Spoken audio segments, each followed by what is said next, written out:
Welcome everybody from the third day of the vlog from Udalguri, Assam. আজকে আমাদের plan হলো এখান থেকে দিরাং যাওয়ার। আর যারা এই ভিডিওটা আজকে প্রথমবার দেখছো তারা অবশ্যই আগের পার্টগুলো দেখো, তাহলে পুরোটা রিলেট করতে পারবে প্রপারলি। অ্যান্ড মনে করে সাবস্ক্রাইব করে দিও। সো ঘড়িতে টাইম এখন 5:30, আর এখান থেকে 7টার মধ্যে আমরা বেরিয়ে যাব হোটেল থেকে। কালকে এই হোটেলে ছিলাম, হোটেল ডিজে টাওয়ার। এখন সকালবেলা উঠেছি, মানে ভোরবেলা, এখনও প্রপার সানরাইজ হয়নি, বাট হালকা একটা কুয়াশা কুয়াশা ভাব আছে। দেখাই চারিদিকটা, এই হচ্ছে ব্যাপার। আর টেম্পারেচার দেখাচ্ছে 21। পাহাড়ে গেলে তো আরোই কমবে টেম্পারেচার। তো শুনেছি ওদিকটা নাকি ঠান্ডা পড়েছে ভালোই এখন। অ্যান্ড তাড়াতাড়ি রেডি সেডি হয়ে আমাদেরকে বেরিয়ে যেতে হবে। এদিক থেকে কোন দিক দিয়ে দেখাচ্ছে, হ্যাঁ, রৌতা উদলগিরি রোড।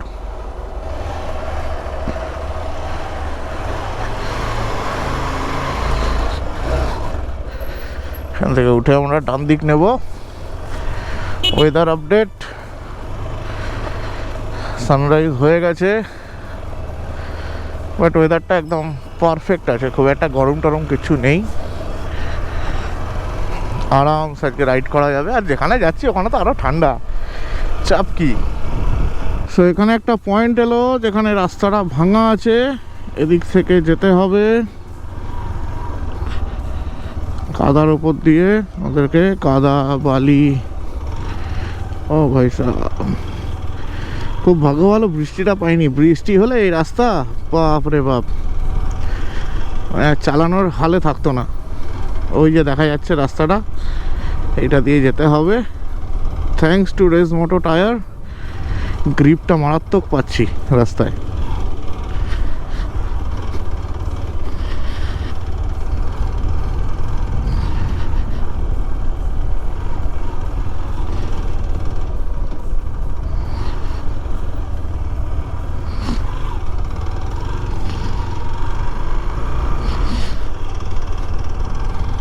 এদিকে এখন কোনো ফ্লাইওভার একটা হচ্ছে মেবি, বা ছিল, যেটাকে ভেঙে আবার নতুন করে রিকনস্ট্রাক্ট করছে। তো তাই জন্য এখন এদিক থেকেই যেতে হচ্ছে।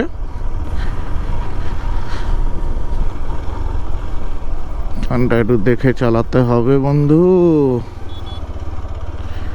দেখকে চলো দেখকে চলো দেখকে চলো দেখকে চলো। আচ্ছা, এটা একটা নদী,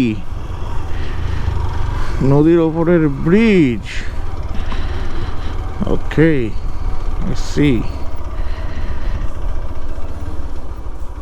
নদীর জল যাচ্ছে, নদীর চরের ওপর দিয়ে আমরা রাস্তা পেরোচ্ছি। বাহ, this is called real adventure.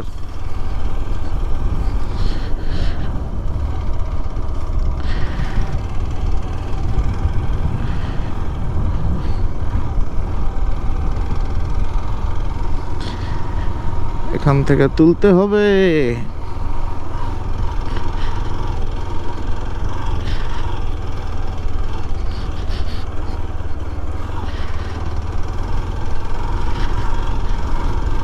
এই চলে এসছি, আর সামনে রাস্তা দেখতে পেয়ে গেছি। ওয়াও, এই রাস্তাটা সোজা চলে যাচ্ছে ভৈরবকুণ্ড, যেটা হচ্ছে মেন বর্ডার এলাকা। আর সত্যি কথা বলতে পাহাড়ের রেখা দেখা শুরু হয়ে গেছে আমাদের। ক্যামেরাতে দেখা যাচ্ছে না এখনো, ক্যামেরাতে তো দেখাবো, তার জন্য ওয়েট করতে হবে। বাট পাহাড়ের রেখা দেখে নিয়েছি, সঙ্গে বাম্পার। ম্যাপে এখানে কতটা স্পষ্ট আছে জানি না, এই যে কালো লাইনটা দেখা যাচ্ছে না, এই দিকটা বেসিক্যালি হচ্ছে ভুটান। এটা হচ্ছে ইন্টারন্যাশনাল বর্ডার এদিকে। এই নদীটা ভুটানের নদী, আমাদের অরুণাচলের পাহাড় হচ্ছে এই দিকটা। আমরা এদিকেই উঠবো, আর এদিকে হচ্ছে ভুটান বাদিকে। মানে আমরা বর্ডারের ধার দিয়েই যাচ্ছি বেসিক্যালি। এই দেখো ভুটানের গাড়ি, আরেকটা ভুটানের গাড়ি। ইয়েস, 500 মিটারে ভুটান। এদিক দিয়ে, ওই যে ভুটানের এন্ট্রি গেট। আর আমরা এদিক দিয়ে চলে যাচ্ছি অরুণাচলের দিকে। আস্তে আস্তে এবার পাহাড়ের দিকে উঠতে শুরু করব। নদীটা ক্রস করছি, এটা জানি না নদীটা কি নাম। এই নদীটা ক্রস করার সাথে সাথে আমরা ঢুকে গেলাম অরুণাচল প্রদেশ। আর এটা একটা ড্যাম আছে। আর এখান থেকে বাঁদিকে একটা রাস্তা ঢুকে গেল, এখান থেকে বাঁদিকে 500 মিটারই বলতে গেলে ভুটান। আর দেখা গেল ইনফ্যাক্ট বর্ডারটা দেখা গেল। আর আমরা শুরু করলাম অরুণাচলের journey. Look at the road, man. এত অফরোড, তারপর আবার বালি, আবার আপহিল।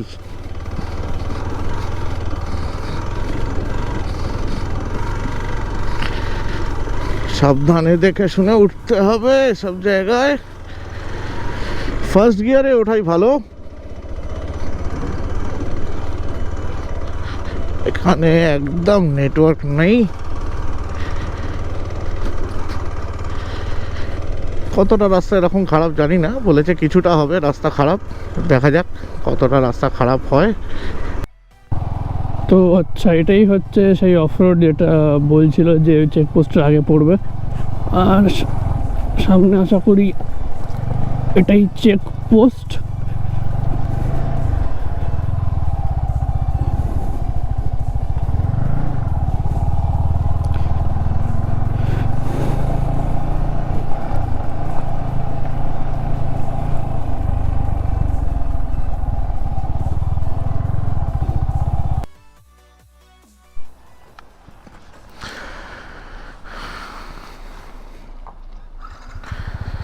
তো আমাদের এই বালেমো চেকপোস্টে আইএলপি চেক হয়ে গেছে। হ্যালো,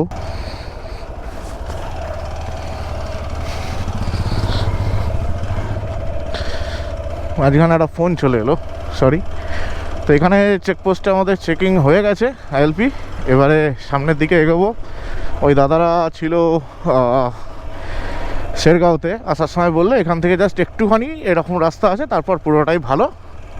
তো এবারে রাস্তা এনজয় করতে করতে যাওয়া হবে। চলো, ভালো রোড পেয়ে গেছি।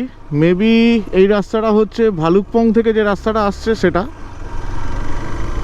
বেশিক্ষণ ছিল না, হার্ডলি 1.5 থেকে 2 কিলোমিটারের অফ রোড ছিল। বাট এবারে আচ্ছা খাসা রোড মিল গেয়া हमको। তো এই রোডের মজা এবার নিতে হবে। চলো,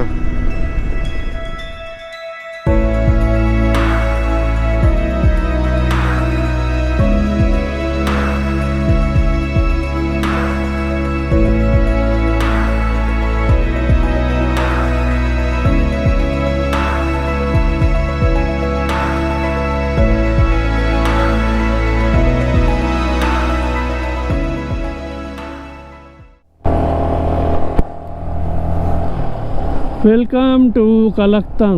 তো এটা একটা গ্রাম কালাকতাং। এরপরের গ্রামটা হচ্ছে শেরগাঁও। আর সামনে একটা রিফিউলিং স্টেশন আছে, সেটা মানে অনেকটাই প্রায় 50 কিলোমিটার মতো বালেমো চেকপোস্ট থেকে। তো বালেমো চেকপোস্টের পরে একটা পেট্রোল পাম্প ছিল, বাট ওটা জানি না খোলা ছিল না বন্ধ ছিল, লোকজন সেরকম দেখলাম না। তো ওখান থেকে 54-55 কিলোমিটার আসার পরে এই পেট্রোল পাম্পটা পেলাম কালাকতাংয়ে। তো এটা একটা ছোট আপডেট দিয়ে দিলাম। এই রাস্তায় অনেক পেট্রোল পাম্প আছে, আমি যা গুগল ম্যাপে দেখলাম। আর জিজ্ঞেস করলাম পেট্রোল পাম্পে, তো বললো এটার পরে নেক্সট পেট্রোল পাম্প হচ্ছে শেরগাঁওতে, 30 কিলোমিটার মতো। তো অতটা রিস্ক নিলাম না, যেহেতু আমার গাড়ি এমনি লোড আছে, তেল একটু বেশি খাচ্ছে, তো সেই জন্য আমি এখানে রিফিলিং করে নিলাম। আর দেখা যাক এবার কতক্ষণ যায়। মোটামুটি 400 রেঞ্জ এখনও দিচ্ছে। তো মনে হয় এই সার্কিটটা কমপ্লিট করে নামার সময় আরেকবার তেল ভরতে হতে পারে। So let's see. Just look at the view. Wow,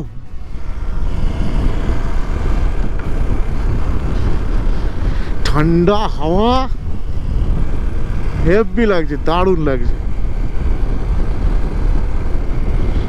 আমরা আবার কিছুটা নামছি পাহাড় থেকে। এতক্ষণ উঠলাম, এখন আবার নামছি।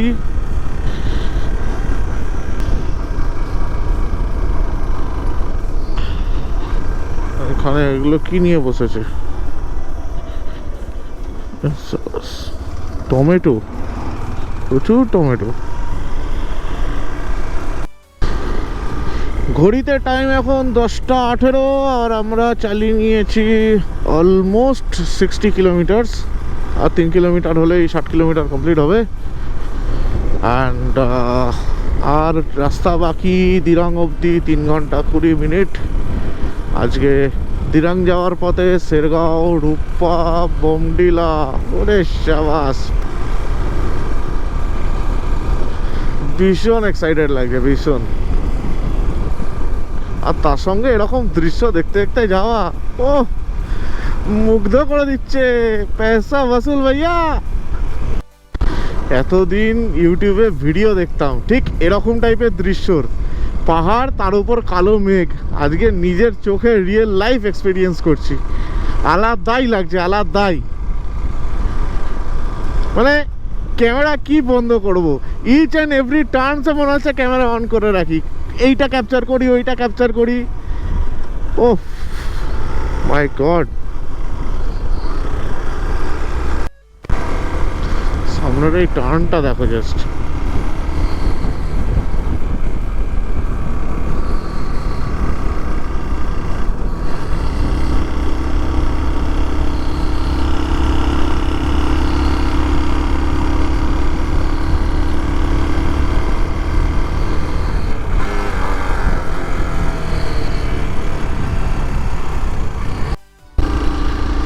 ও ভাই সাহেব, এতক্ষণ তো মেঘ দেখছিলাম, এবার তো মেঘ তৈরি হতে দেখছি পাহাড়ে। মানে কতটা উপরে এসছি তাহলে ভাবো। হ্যাঁ, এই মাথায় প্রায় মাথায় মাথায় হয়ে গেছি এই পাহাড়ের। সাবাস। আর মোটামুটি 91 কিলোমিটার দিরাং, 2.5 ঘন্টা দেখাচ্ছে। ওই 2টোর মধ্যে ঢুকে যাব এরমভাবে চালালে। পাহাড়টা অনেকটা গ্র্যাজুয়াল স্লোপ আছে, উঠছে।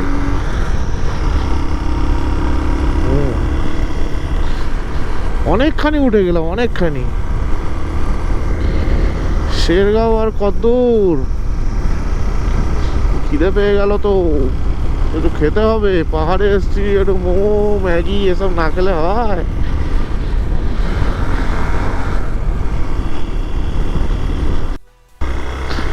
এখানে একটা সিটি শেষ হলো বা গ্রাম শেষ হলো, আরেকটা এখান থেকে শুরু হচ্ছে। আর মাইলস্টোনে দেখলাম শেরগাঁও আর 12 কিলোমিটার মতো, আর এখানে সরি 11 কিলোমিটার, এই তো লেখা আছে।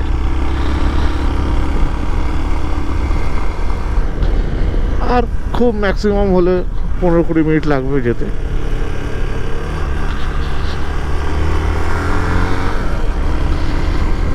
রাস্তাগুলো টুইস্ট অ্যান্ড টার্নস পুরো ভর্তি, আর মারাত্মক এনজয়েবল রাস্তা। এই হলো শেরগাঁও গ্রাম।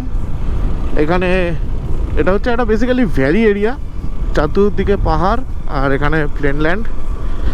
এখানে প্রচুর হোমস্টেস আছে। আমাদের থাকার কথা ছিল, বাট আমরা থাকতে পারলাম না এখানে, তো এগিয়ে যাচ্ছি।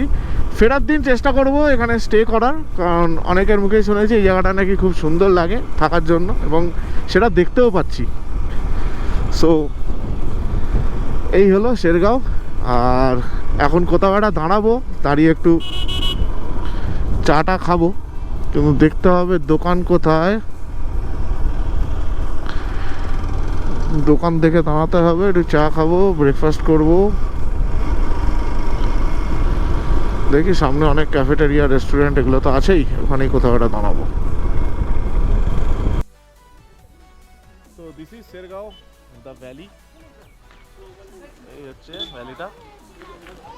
আজকে তো থাকতে পারলাম না, কিন্তু ফেরার দিন অবশ্যই থাকবো এখানে। আর এখানে দাঁড়িয়েছি, এটা হোমস্টে প্লাস ক্যাফেটেরিয়া বা হোটেল, ফুড হাট নাম আছে এখানে, ফুডিং। এখানে ব্রেকফাস্ট করব বলে দাঁড়িয়েছি। খাওয়া দাওয়ার পর্ব শুরু হয়ে গেছে। অর্ক অর্ডার দিয়েছিল 2টো, ওরা ভুল শুনে একটা দিয়েছে আপাতত। আমার জন্য আবার তৈরি হচ্ছে। অর্ক, খাবারটা কেমন?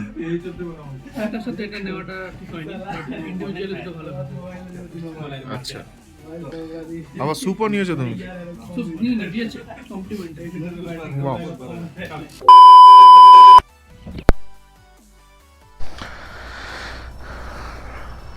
একবারে লাঞ্চ হয়ে গেল ব্রেকফাস্টের নামে। আমরা রেগুলারলি এখন ব্রাঞ্চ করছি, নো ব্রেকফাস্ট নো লাঞ্চ। সকালবেলা একটাই খাচ্ছি, আবার রাতে একটা খাচ্ছি। আর এতক্ষণ মেঘলা ওয়েদার ছিল, এখন হট করে সানি ওয়েদার হয়ে গেল।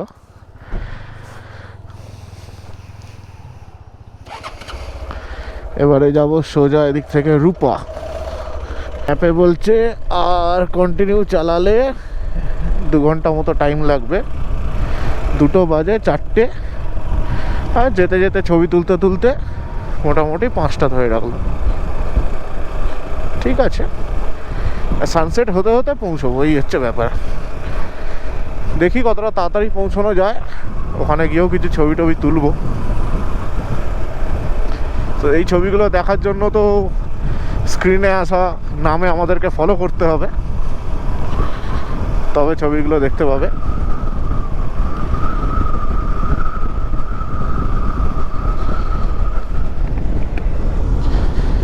So let's roll on the Trans-Himalayan Highway.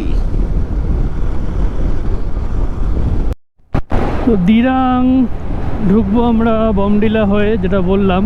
আর এখনও আমাদের হোটেল কিছু বুকিং হয়নি। ভেবেছিলাম এখান থেকে কোনো হোটেলে কল করে নেবো, নেটওয়ার্ক তো আসছিলো। তারপর মনে করলাম ঠিক আছে গিয়েই দেখবো, আপাতত জার্নিটা তো এনজয় করি, যখন পৌঁছাবো তখন দেখা যাবে। আর ওয়েদারের আপডেট দিয়ে দিই, আকাশ বেশ পরিষ্কার, এখানে তোমরা দেখতে পাচ্ছ কোনো মেঘের মানে বর্ষার মেঘের কোনো সিন নেই। তো বেশ ভালো লাগছে। আর একটু হালকা ঠান্ডা ঠান্ডা আছে, যখন বাইক চালাচ্ছি তখন একটু ঠান্ডা লাগছে, বাট এমনি দাঁড়ালে মোটামুটি ঠিক আছে, মানে উইদাউট জ্যাকেটও দাঁড়ানো যেতে পারে, চলাফেরা করা যেতে পারে, তখন ঠান্ডা লাগবে না। আর এখানে একটা কার ওয়াশিং সেন্টার। আর আরেকটা আপডেট, ছোট্ট আপডেট হচ্ছে, এখানে যেটা জানতে পারলাম, মানে গাঁয়ের শেরগাঁওয়ের এন্ট্রেন্স আর এক্সিটে 2টো পেট্রোল পাম্প আছে। প্রথমটা ছিল ভারত পেট্রোলিয়াম, এটা ইন্ডিয়ান অয়েল। সিমিলারলি আরও আগে যত গ্রাম আছে এখানে, এগুলো এরকমই, একটা এন্ট্রেন্স একটা এক্সিটে। তো এরকমই সব এখানের পেট্রোল পাম্প। তো পেট্রোল নিয়ে কোনো অসুবিধা হবে না, জাস্ট একটু চেক করে নেবে যে কতটা ডিস্টেন্সে তুমি রিফিউলিং করতে চাও, বাস দ্যাটস ইট।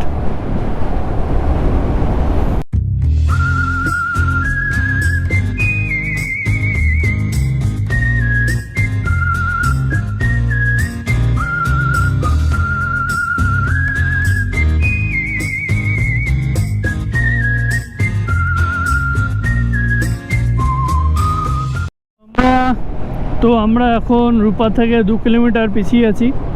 আর এখানে যে রাস্তাটা দেখছো মনে হচ্ছে ওখান দিয়ে আবার উপরে উঠে যেতে হবে। আর সামনে এই রিভার বেডটা খুবই সুন্দর লাগছে জায়গাটা। আর এখানে বিআরওর জয় হিন্দ লেখা আছে। আর অলমোস্ট রূপা ঢুকে গেছি। এটা রূপার আউটস্কার্টস বেসিক্যালি, ওটা রূপা একটা বড় একটা গ্রাম বলতে গেলে এখানে। তো চলো, রূপা থেকে আমরা কানেক্ট করব ট্রান্স হিমালয়ান হাইওয়ে, যেটা সোজা চলে যাচ্ছে তাওয়াং হয়ে চায়না। যদি ওপারে আমরা যেতে পারবো না অবভিয়াসলি, বাট এটাই যা। অসাধারণ লাগছে জায়গাটা। আর ওই যে নিচে ব্রিজটা দেখছো, হয়তো ব্রিজটা দিয়েই আমরা নামবো। তো চলো আপাতত ব্রিজে যাই। এই হচ্ছে রূপা গ্রামটা, আর এদিক থেকে বয়ে চলেছে তেঙ্গা নদী। ছোট্ট গ্রাম কিন্তু সুন্দর গ্রাম। এখানেও হোমস্টেজ আছে, থাকা যায়। যারা প্ল্যান করছো এই রুটটা নেওয়ার, তারা শেরগাঁওতেও থাকতে পারো, যদি মনে হয় না আর একটু এগিয়ে আসবো এখানেও থাকতে পারো। আর ওই দূরে পাহাড়ের ওপরে দেখা যাচ্ছে একটা বুদ্ধের মূর্তি, বড় সাদা রঙের, ক্যামেরায় বোঝা যাচ্ছে। এখান থেকে আমাদের দিরাংয়ের টাইম দেখাচ্ছে 1 ঘন্টা 21 মিনিট। লেটস সি কতক্ষণে পৌঁছানো যায়।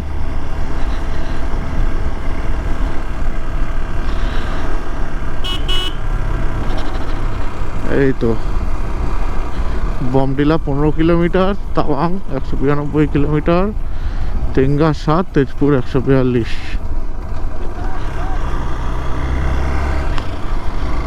ওকে,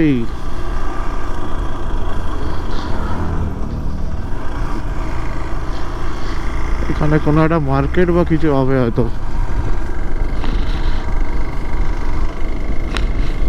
ও আচ্ছা, এখানে একটা ওয়াটারফল আছে। সি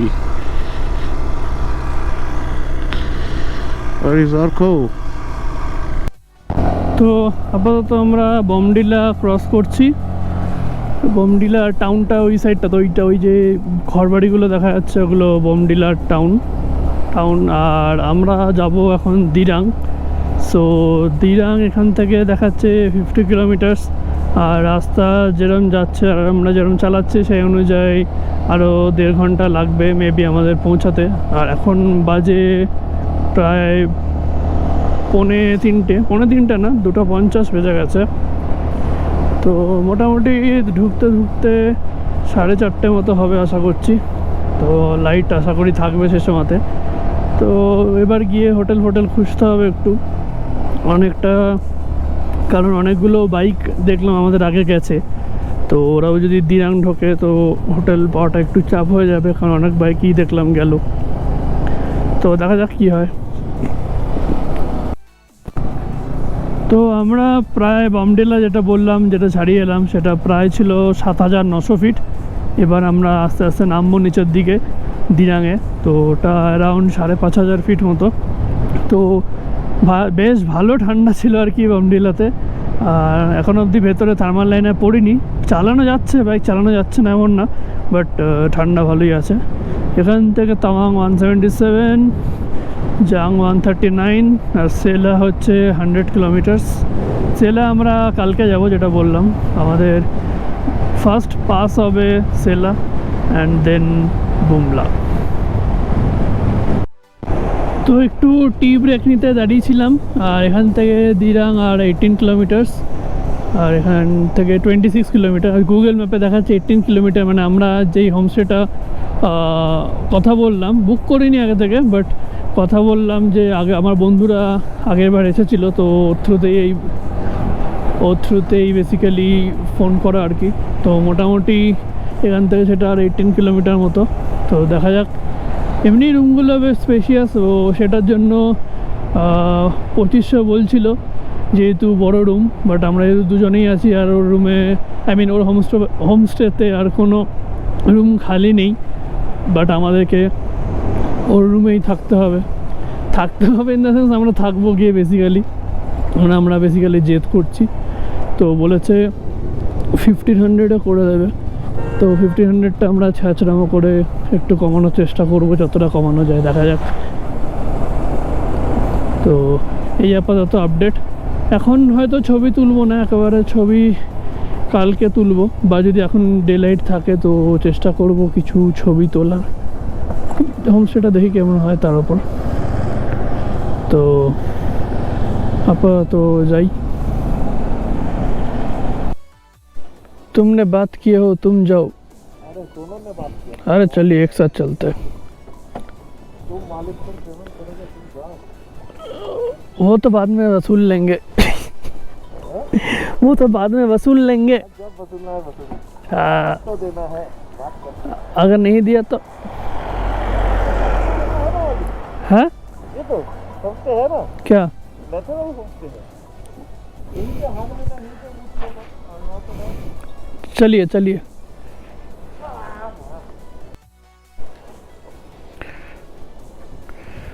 তো এটা আপাতত আমাদের হোমস্টের ঠিকানা, ক্ল্যাডেন হোমস্টে। তো দেখা যাক রুম রেট কি বলে না বলে। কথা তো হয়েছে 1500-তে, যদি কমানো যায় আর একটু। দিরাং থেকে একটু আগিয়ে এটা, যেটা বললাম। তো দেখা যাক। সুপ্রিয় নিচে গেছে কথা বলতে, আমিও যাই। তো হোমস্টেতে চেক ইন হয়ে গেছে আমাদের। আর এই হচ্ছে হোমস্টের, মানে বলতে গেলে রাস্তার লেভেলের থেকে নিচের পোর্শনটা। মানে দুজন থাকবো, কিন্তু এত বড় রুম আছে আমাদের জন্য এখন।